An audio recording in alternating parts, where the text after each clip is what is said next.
Hey, welcome to Dice Vlog number 6. This week my theme is on pressure and resourcing. So resourcing is a term from Peter Levine, who developed Somatic Experiencing. And Somatic Experiencing, it's a body-based approach to healing trauma by focusing and supporting optimal functioning of your nervous system with your body. That's what Soma is, your body.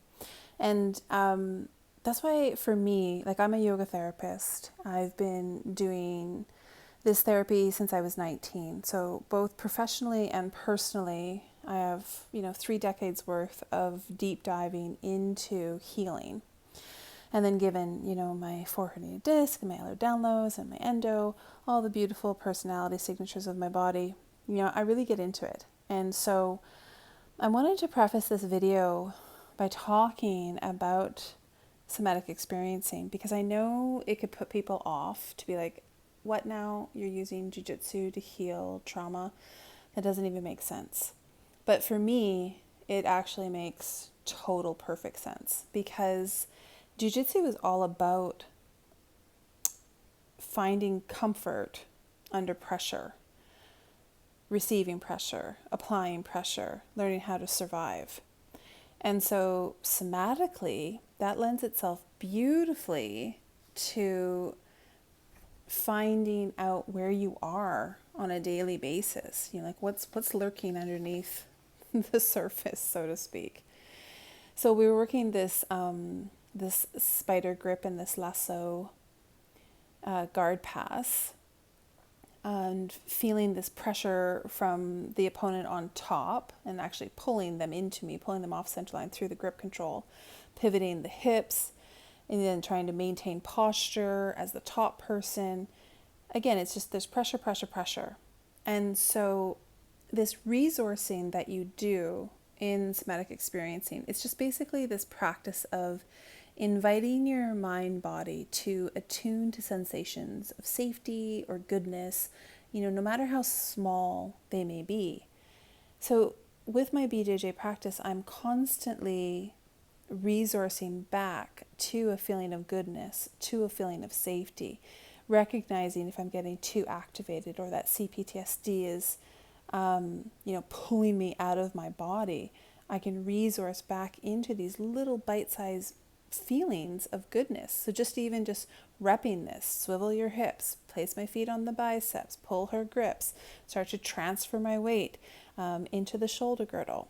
And this is a huge win for me. Again, I successfully rehabilitated these 4 herniated discs, so I am super conscientious of putting load onto my spine.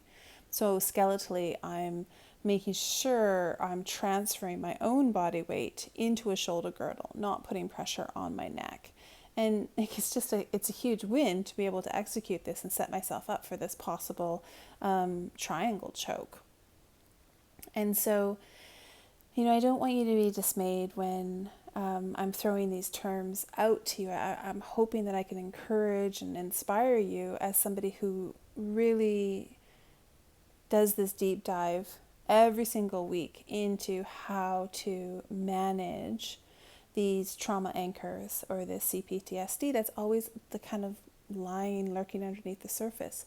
Because all of us, regardless, have a negativity bias. And so, if you were with a group of 6 people and 5 of them totally loved what you had to say or loved your outfit, but that one person was critical, you're going to walk away thinking about what that one person said.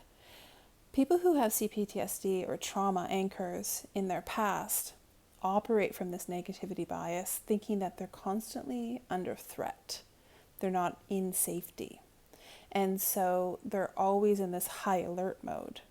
So being able to use my jiu-jitsu, where I consciously put myself into these stressful situations, and then I resource back to making sure that I'm okay and that I feel good and that I'm able to tap out at any minute, even when I'm receiving this incredible pressure from the mountain of a man that Hanshi is, as you can see in this clip right now.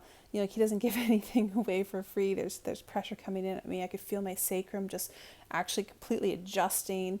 as we were going through this. And then, of course, my brain can get ahead of myself. Like, oh, is that a good adjustment or a bad adjustment? Oh, my God, I have to keep going. I got to get the grips. I got to go find my lasso. But you stay with it and you temper it. And that's something next week I'm going to talk about, is this titration, or this like little bite-sized pieces, which just makes BJJ and JiuJitsu a brilliant partner in healing. So again, my theme this week was resourcing and pressure. So thanks for listening. Okay, till next time.